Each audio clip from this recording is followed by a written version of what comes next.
దాదా నువ్వు దా నువ్వు దాదా నువ్వు బయటికి రా. మంచిలు తాగినవా? తాగు. ఎలా చనిపోయింది కొడుకు? డెంగ్యూ జ్వరం వచ్చి చనిపోయిందా? మంచిగా వాడు. ఇక్కడ ఒక నెంబర్, ఫోన్ నెంబర్ ఉంది, నా నెంబరు.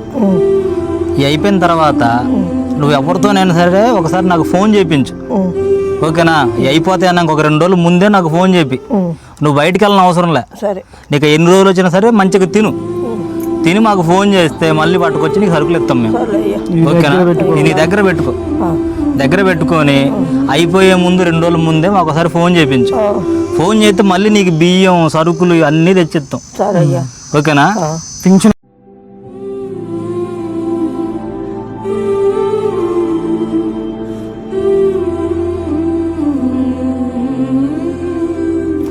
ఇప్పుడు ఎక్కడికి వెళ్ళావమ్మా నువ్వు? ఎక్కడికి వెళ్ళి వస్తున్నావు?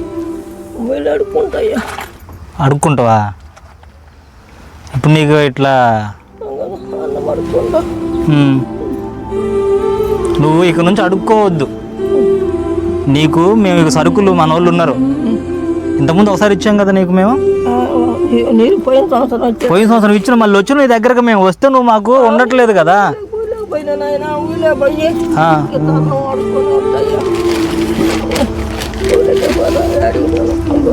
అడుక్కొని వచ్చినావు ఇప్పుడు అయ్యా అన్నీ.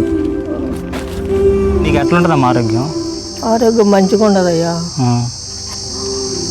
ఆవేశం ఉంటుంది. ఆయాసం ఉందా? నీకు వచ్చే ఫిక్షన్ డబ్బులతో ఏం చేస్తున్నావు? 2000 రోగాలకే చూపించుకుంటున్నాయి. 2 ఆపరేషన్లు అయినాయి. ఈ నడువు నిలబడదు, ఆరోగ్యం మంచిగా ఉండదు, బలం తక్కువ అయ్యి నీరసంగా ఉంటుంది. ఇప్పుడు ఒక్కదానివే ఉంటావు ఇందులో. ఇప్పుడు ఈయన ఎవరు?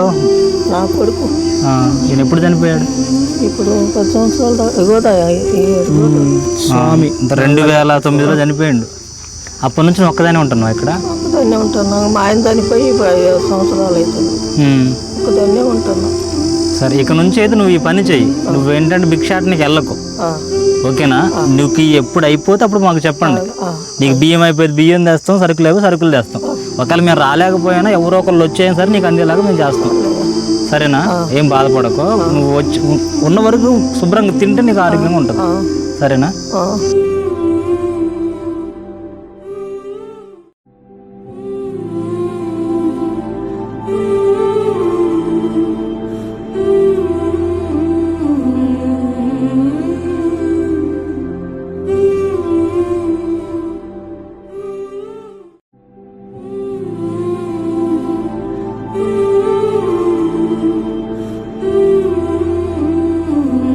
మరి ఇల్లు వస్తాం మేము.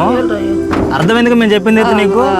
నువ్వు బయటికి వెళ్ళే పని అయితే లేదు నీకు. అవి మ్యాక్సిమం 2 నెలలు వస్తాయి నీకు. అవి ఆ 2 నెలలు శుభ్రంగా తిని ఇందులో నెంబర్ ఉంది కదా, ఈ కింద ఉంటుంది నెంబరు. ఇది ఎవరికి ఇచ్చాయనా సరే ఒక చిన్న ఫోన్ చేపిస్తే చాలు, మేము వచ్చి నీకు మళ్ళీ ఇస్తాం, ఓకేనా?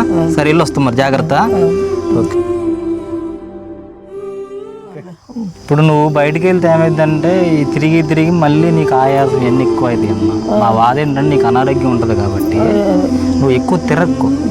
నీకు ఒక్కదానివే కాబట్టి మంచిగా వండుకొని తిన్నా నీకు 2 నెలలు వస్తాయి కదా. 2 నెలలకు మళ్ళీ మేము ఇవ్వడానికి రెడీగా ఉన్నాం మేము. నువ్వు బయట తిరక్కు, ఎందుకంటే ఎండ ఎక్కువ ఉంది కాబట్టి బయటకి ఎక్కువ వెళ్ళకుండా అయ్యి వరకు తిని మంచిగా ఉండు, సరేనా? సరే, ఇల్లు వస్తాం. మీ కొడుకులమే, మీలాంటి వాళ్ళందరికీ మీ కొడుకులమే. మీలాంటి వాళ్ళు ఎక్కడున్నా అందరికీ సహాయం చేస్తాం, సరే? ఇప్పుడు నువ్వు నీళ్ళు ఎట్ట పడుకున్న పైపు ఎక్కడుంది? పైపు అది వాటర్ పైపు. పైపు అది లేదు నాయన, పైపు లేదు. నీళ్ళు తెచ్చుకోవాలి, అది కాదు, ఓపిక లేదు. అగోదయ్యా, అవాడుంది పంపు, ఆ పంపు కాడి నుంచి మోసుకోవాలి. ఇప్పుడు అక్కడ నుంచి ఇక్కడ ఒక పైప్ పెట్టుకోవడం కుదిరిద్దా? కుదిరింది, పైపు ఉంటే కుదిరింది. సరే, నేను పైప్ పంపిస్తాను నీకు, సరేనా? ఒక పైప్ పంపిస్తా, అక్కడ నుంచి ఇక్కడ వేసేసుకుని పట్టుకొని మళ్ళీ నీకు అవసరమైనప్పుడు వాడుకొని అట్లా పెట్టుకోవచ్చు, సరేనా? నీకు ఇబ్బంది ఏదైనా సరే ఈ నెంబర్కి ఫోన్ చేయమ్మా. అనారోగ్యం ఉన్నా సరే, నీకు అవి సరుకులు అయిపోయినా సరే మాకే చెప్పు. ఎందుకంటే మేము వచ్చినప్పుడు నువ్వు ఉండలేదు అనుకో, మళ్ళీ మేము తిరిగి పోవాల్సి వస్తుంది అన్నమాట. ఎటు వెళ్ళదు. అయ్యా పైపు పోయి పంపిస్తే పుణ్యం ఉంటుంది అయ్యా మీకు. నేను పంపిస్తా. నేను నీకు పైప్ పంపిస్తాను. నువ్వు ఫోన్ చేసినప్పుడు సరుకులు కూడా పంపిస్తాను. నువ్వు నాకు ఫోన్ చేయాలి అంతే. ఎవరితోనైనా ఒకతో ఫోన్ చేయించు. సరే, నువ్వు బయటికే తెల్లొద్దు. నువ్వు బయట మళ్ళీ కనపడ్డావు అనుకో మాకు, నువ్వు బయట మళ్ళీ తిని అడుక్కోవడానికి వెళ్ళినామంటే మాత్రం మళ్ళీ మేము తేము ఇంకా. ఓకేనా? ఇప్పుడు నీకు తినడానికే కదా, తినడానికి మేము ఇస్తున్నాం. ఓకేనా? ఏం బాధలేదు అయ్యా, నాకేం బాధలేదు. నీ ఎటు పోనీగా పోనయ్యా. సరే, ఇప్పుడు ఇంకేమైనా అవసరంతో ఉన్నాయా నీకు? ఇప్పుడు పైపు కాకుండా ఇంకేం కావాలి నీకు? ఇల్లు అంతా ఓకే, కొరవట్లేదు ఇల్లు? సరే